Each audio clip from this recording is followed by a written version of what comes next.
उसके बाद जो भी इनकम होगी उसमें से आप मुझे कुछ प्रॉफिट एज ए रॉयल्टी आप मुझे दोगे। तब तक वो कोई फेमस रेस्टोरेंट नहीं था, कुछ नहीं था, तो लोग उनकी ये बात सुन के मजाक उड़ाते थे, बुरा भला कहते थे।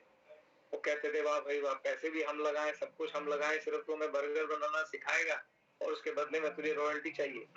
तो मैकडोनल्ड के लिए ये राह जो है आसान नहीं। उन्होंने क्या बोलते हैं, बहुत सारे दरवाजे खटखटाए, कई बार बहुत बुरे से भी ना सुनने को मिला, लेकिन मैकडोनल्ड रुके नहीं, क्योंकि उनका विजन क्लियर था कि मैं पैसा ज्यादा तभी कमाऊंगा जब वॉल्यूम होगा, और वॉल्यूम तभी होगा जब मेरे रेस्टोरेंट का नेटवर्क बनेगा। और वो दरवाजे खटखटाते रहे, सारी शर्म छोड़ दी उन्होंने, सारी झिझक छोड़ दी। वो सिर्फ यही सोचते थे कि मुझे ना सुनना है उन लोगों, जो लोग ना कर रहे हैं मुझे उनकी तलाश नहीं करनी है, मुझे जो लोग हाँ करने वाले हैं उनकी तलाश करनी है, और वो तभी मिलेंगे जब मैं दरवाजे खटखटाऊंगा। वो खटखटाते रहे और उसका ये नतीजा हुआ दोस्तों, पहले साल में मैकडोनल्ड 12 फ्रेंचाइजी खोलने में कामयाब हुए, यानी उन्होंने 12 डायरेक्ट मारे। उनका फुल टाइम काम था, वो सुबह निकल जाते थे, लोगों से मिलते थे, जाके अपना बिजनेस प्रपोजल समझाते थे। ये वैसा ही है जैसे आप लोग 1 to 1 प्लान देते हैं, फर्क इतना है कि वो अपनी फ्रेंचाइजी का प्लान देते। तो पहले साल में उन्होंने 12 फ्रेंचाइजी खोली। अब पहली 12 में दिक्कत थी, जो 12 फ्रेंचाइजी खोली तो वो सक्सेसफुल हुई, चलने लग गई, लेकिन मैकडोनल्ड 12 पे नहीं रुके। उन्होंने अपना फुल टाइम काम बना लिया। वो रोज सुबह निकल जाते थे और जा जाके लोगों को प्रेजेंटेशन देते थे कि आप हमारी फ्रेंचाइजी खोलो। और नेक्स्ट ईयर में उन्होंने 12 फ्रेंचाइजी और खोली, और अब मैकडोनल्ड्स की 25 फ्रेंचाइजी 1957 तक हो गई। अब ये फ्रेंचाइजियां चल पड़ी और खूब सारा बिजनेस होने लगा। McDonald as a master franchisee पैसे कमाने लगे, कुछ हिस्सा वो उन भाइयों को भी भेजते थे वहां पे। 1961 के आते आते 1961 में इस रे क्रॉक ने भाई ने क्या किया, ये उन्हीं भाइयों के पास गया और उनसे बोला कि आप पूरा मैकडोनल्ड मुझे बेच दीजिए। और 2.7 बिलियन यूएस डॉलर में उन दोनों भाइयों से उसने मैकडोनल्ड ब्रांड खरीद लिया। यानी वो जो कि एक खाली सेल्समैन था, वो दोनों उस रेस्टोरेंट के ओनर थे। प्रोडक्ट उन दोनों ने बनाया था, दोनों भाइयों ने। रे क्रॉक सिर्फ एक सेल्समैन थे, मगर उन्होंने प्रोडक्ट बनाया, रे क्रॉक ने नेटवर्क बनाया, और उस नेटवर्क बनाने की वजह से उसने इतना पैसा कमाया कि उसने उन्हीं भाइयों से वो पूरा का पूरा मैकडोनल्ड 1961 में 2.7 मिलियन यूएस डॉलर में खरीद लिया। इसके बाद रे क्रॉक के हौसले और बुलंद हो गए। 1984 में रे क्रॉक इस दुनिया से चले गए, 1984 में। लेकिन जाने से पहले 32 देशों में, कितने देशों में? 32 देशों में 8,000 फ्रेंचाइजी का नेटवर्क बना के गए, और बिजनेस का एक ऐसा मॉडल खड़ा कर दिया जो हम अक्सर बात करते हैं कि बिजनेस वैसा होना चाहिए कि हम जाएं तो हमारे बच्चे उसको आगे पकड़ लें। बिजनेस ऐसा नहीं होना चाहिए कि अभी मैं गया तो बिजनेस रुक गया। तो उन्होंने एक ऐसा बिजनेस मॉडल बनाया जो उनके जाने के बाद भी नहीं रुका, ये सिलसिला चलता रहा। और 2020 का डेटा मेरे पास है, 2020 का। 2020 में 39,198 फ्रेंचाइजी, यानी लगभग 40,000 फ्रेंचाइजी 119 देशों में मैकडोनल्ड्स में है, मैकडोनल्ड्स की है, जिसकी भारत में भी फ्रेंचाइजी है। आप लोगों ने मैकडोनल्ड्स के बर्गर खाए, तो 40,000 फ्रेंचाइजी का नेटवर्क खड़ा किया मैकडोनल्ड ने, और इस वजह से आज उनकी जो टर्नओवर है वो 129.32 बिलियन यूएस डॉलर की है। 1920 का आंकड़ा है, और बढ़ गया होगा क्योंकि ये लगातार एक्सपेंड हो रहा है। तो दोस्तों ये ताकत है नेटवर्क की। तो मैकडोनल्ड और आप में क्या फर्क है? सिर्फ एक कि उन्होंने नेटवर्क बनाया, वो भी एक सेल्समैन था, मिल्क शेक बेचता था दुकान दुकान जाकर।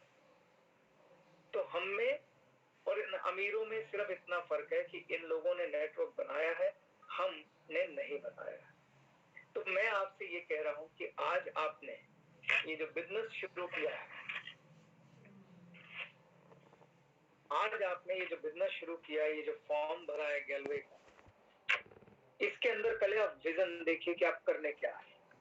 आपने बोला हम अमीर बनने आए, तो अमीर बनने के लिए पहली चाबी ये है कि आपको एक ऐसे लोगों का नेटवर्क खड़ा करना है, एक ऐसा नेटवर्क बनाना है जो आपके इन 250 प्रोडक्ट को यूज करेगा, क्योंकि जब जब प्रोडक्ट बिकेगा उसमें चाहे इतना सा मार्जिन हो, वो पैसा आपको अमीर बनाएगा। तो अमीर कौन बनते हैं? जो लोग नेटवर्क बनाते हैं और उस नेटवर्क से शानदार क्वालिटी के प्रोडक्ट बेचते हैं। तो आज पहला विजन अपना, पहली दूरदर्शिता अपने दिमाग में बिठाइए, ठीक? पहली दूरदर्शिता ये कि अगर मुझे अमीर बनना है तो 3 चीजें चाहिए, एक क्वालिटी प्रोडक्ट और उस प्रोडक्ट का वॉल्यूम बेचना है, बहुत बड़ी क्वांटिटी में उस प्रोडक्ट को बेचना है, और उसके लिए क्या करना पड़ेगा? नेटवर्क बनाना पड़ेगा। हम सबको दोस्तों काम करने के लिए 40 वर्ष मिलते हैं। 40 वर्ष में कुछ लोग जीवन भर नौकरी करके अपना जीवन बिता देते हैं, मगर उससे उनका टाइम मल्टीप्लाई नहीं होता। कुछ परसेंट लोग जो दुनिया की परवाह किए बगैर एक नेटवर्क खड़ा करते हैं और अपने बिजनेस को बड़ा करते हैं, वही लोग अमीर बनते हैं। तो कुछ भी करो मगर अपना नेटवर्क खड़ा करो, ठीक? ये मेरी पहली आज आपको सीख है। हालांकि बात मैं कई बार कई जगहों पर कई अपने सेशन में बता चुका हूं, पर मुझे लगा कि मैं आज आपको फिर से दोबारा एक बार ये समझाऊं कि नेटवर्क की ताकत क्या है। दूसरा, आपका विजन क्या होना चाहिए, अब उसको समझिए। हमें ग्लेज में, हमें गैलवे में क्या करना है वो मैं बताता हूं।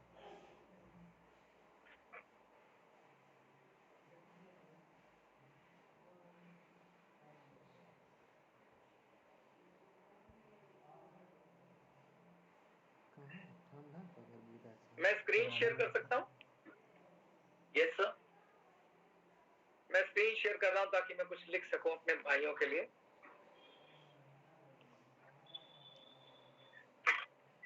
मेरा पर्पज आपको आज सिर्फ विजन देना है, ताकि आपने करना है। आप में से कुछ लोग भी इस बात को समझ पाए। यहाँ कोई चमत्कार नहीं होना है ग्लेज के अंदर, आपका विजन और आपकी मेहनत। मैंने आपको क्या बोला? पहली चीज क्या होनी चाहिए आपके पास? Quality product. आपके पास क्वालिटी प्रोडक्ट होना चाहिए, जो कि भगवान ने आपको दे दिया गैलवे की फॉर्म में। आपके पास क्वालिटी प्रोडक्ट है, मार्जिन मैटर नहीं करता। दूसरा, आपको इन प्रोडक्ट को बेचने के लिए वॉल्यूम बेचना पड़ेगा, तभी आपके पास बिग मनी आएगा, बहुत पैसा आएगा। लेकिन वॉल्यूम कब आता है? जब आप बड़ा नेटवर्क बनाएं। तो नेटवर्क जो बनेगा वो कैसा बनना चाहिए, वो मैं आपको एक विजन देता हूं। आपको पता है कंपनी ने आपके लिए जो मोस्ट पावरफुल चीज आपको दी है वो है LCC, लॉयल्टी कस्टमर क्लब। ये नेटवर्क तो बन जाता है, मगर उस नेटवर्क से हर महीने प्रोडक्ट बिके, यानी हर महीने लाख साबुन बिके, हर महीने 50 करोड़ साबुन बिके। अगर ऐसा हो जाए तो सोचो क्या होगा। आप परमानेंट अमीर हो जाएंगे और आपके बच्चों को आप ये बिजनेस देख पाए। आपके नेटवर्क से लगातार परमानेंट प्रोडक्ट बिके। ये वैसी बात है, आपने गाय पाली है जो लगातार आपको हमेशा दूध देती रहे। तो हमें एक ऐसा नेटवर्क बनाना है जहां पर लगातार प्रोडक्ट बिके, लगातार प्रोडक्ट सेलिंग हो, कांस्टेंट सेलिंग। तो उससे आपका स्टेबल बिजनेस बनेगा जो आप अपने बच्चों को भी दे पाएंगे। तो LCC क्लब एक ऐसा टूल है जो आपके नेटवर्क बनाने पर आपको लगातार प्रोडक्ट बिकने की गारंटी भी देता है। कैसे? ये एक लॉयल्टी प्रोग्राम है। लॉयल्टी मतलब ऐसे कस्टमर को सम्मानित करना, ऐसे कस्टमर को अवार्ड देना, ऐसे कस्टमर को लगातार इनाम देना जो हमारी कंपनी के प्रोडक्ट के लिए लॉयल है। तो इसकी ताकत को समझना चाहिए। अगर आप इसको समझेंगे तो आपको जो आज विजन मिलेगा उससे आप खूब पैसा कमाएंगे। देखिए जरा, मुझसे अगर आप पूछे तो पहला स्टेप क्या? आपने फॉर्म भरा, आप बन गए गैलवे डिस्ट्रीब्यूटर, आपको खूब बधाई हो। तो पहला स्टेप है कि आप खुद हमारे प्रोडक्ट के यूजर बने। Use your product.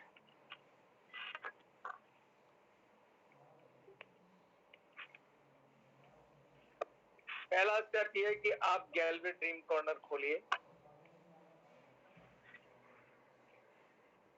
and use your product. पहला स्टेप ये है कि आप सुपर डिस्ट्रीब्यूटर बनिए। तो जब आप ऐसा करते हैं पहले स्टेप में कि आप सुपर डिस्ट्रीब्यूटर बन गए, अपने आप ने प्रोडक्ट खरीदे, गैलवे टीम का ऑर्डर खोल लिया, तो स्टेप 2 क्या है? स्टेप 2 है गेन योर कॉन्फिडेंस।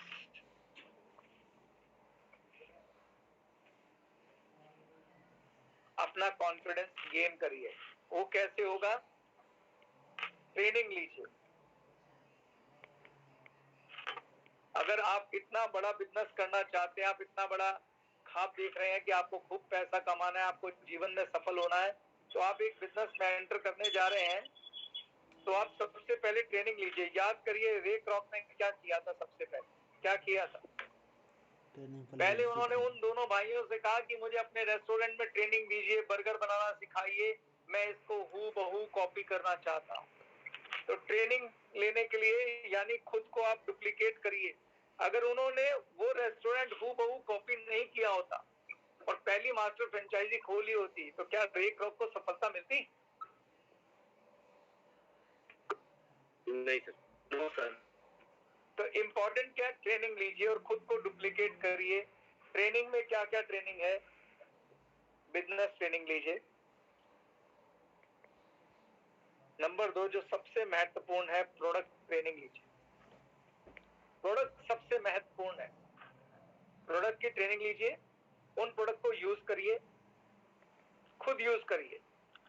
प्रोडक्ट का डेमो लीजिए, यानी कि जिनको भी आप प्रोडक्ट देना चाहते हैं उन्हें प्रोडक्ट इस्तेमाल करवाइए। प्रोडक्ट की शेयरिंग करिए। शेयरिंग बहुत इंपॉर्टेंट है। जो भी आप प्रोडक्ट के बारे में महसूस करते हैं, जो भी आपके अनुभव है प्रोडक्ट को लेके, उनको शेयरिंग करिए। हर हफ्ते आपके नेटवर्क में जूम के ऊपर ऑनलाइन मीटिंग होनी चाहिए जहां लोग प्रोडक्ट के बारे में शेयरिंग करें। मैंने शैम्पू को इस्तेमाल किया, मुझे कैसा लगा, मैंने ये टैबलेट खाई, मुझे कैसा लगा। अपने अपने अनुभव शेयर करिए। जितने ज्यादा अनुभव शेयर करेंगे, क्योंकि याद रखिए बाहर की जो कंपनीज हैं, आपको मालूम है ना, वो अपने प्रोडक्ट को बेचने के लिए क्या करती हैं? एडवर्टाइजमेंट करती हैं। क्या करती हैं? एडवर्टाइजमेंट में किसको हायर करती हैं? बड़े बड़े फिल्म स्टार को हायर करती हैं, बड़े बड़े क्रिकेट प्लेयर को हायर करती हैं। मगर हम डायरेक्ट सेलिंग बिजनेस में, यहाँ पर सारे के सारे स्टार कौन है? आप ही लोग। तो यहाँ पर जो ऐड करेगा, ऐड तो हम करते नहीं है, हम तो सच्ची शेयरिंग करते हैं, ईमानदार शेयरिंग, सच्ची शेयरिंग, सच्चे अनुभव शेयर करिए। आप जब आप लोगों से अपने अनुभव शेयर करेंगे तो वो भी प्रेरणा, उनको भी प्रेरणा मिलेगी हम भी इस प्रोडक्ट को यूज करें, और जो एक बार प्रोडक्ट यूज करेंगे तो वो लगातार यूज करेंगे। याद रखिए एक बार आपको सिर्फ लोगों को प्रोडक्ट यूज करने के लिए मोटिवेट करना है, बाकी काम प्रोडक्ट की क्वालिटी खुद करेगी। लोग पहली बार ही सिर्फ अपना ब्रांड बदलने में झिझकते हैं। आप खुद भी सोच के देखिए, अगर आप कोई पुराना ब्रांड यूज कर रहे हो तो आपको कोई नया ब्रांड देते हैं तो आपको झिझक लगती है एक बार कि पता नहीं कैसा होगा। लेकिन अगर कोई आपको एक बार किसी तरह से यूज करा दिया जाए तो ये आपके चांसेस बहुत हाई होते हैं कि आप नए ब्रांड को यूज करने लग जाते हैं कि हाँ यार ये अच्छा है, बशर्ते वो अच्छा हो तो, यस, है ना। तो एक बार जब आप लोगों को शेयरिंग करते हैं, एक बार जब आप लोगों को डेमो देते हैं, डेमो मतलब जैसे आपकी डाउनलाइन आई, ठीक, आपकी डाउनलाइन में किसी ने ज्वाइन किया, आप उनके घर गए, आपने, उन्होंने जो भी प्रोडक्ट खरीदे वहीं पर उनको खुलवा के उनकी जगहों पे लगवाना, उनको बोलना जरा एक बार ये हैंड वॉश यूज करके देख, उसका हाथ धुलवाना, उसी समय उसको बोलना जरा एक बार ये टूथपेस्ट करके देख, उसको उसी समय टूथपेस्ट करवा के दिखाना और वहीं पर शेयरिंग करना और करवाना। तो बस जैसे आप ये काम करते हैं लोगों का ब्रांड चेंज हो जाता है।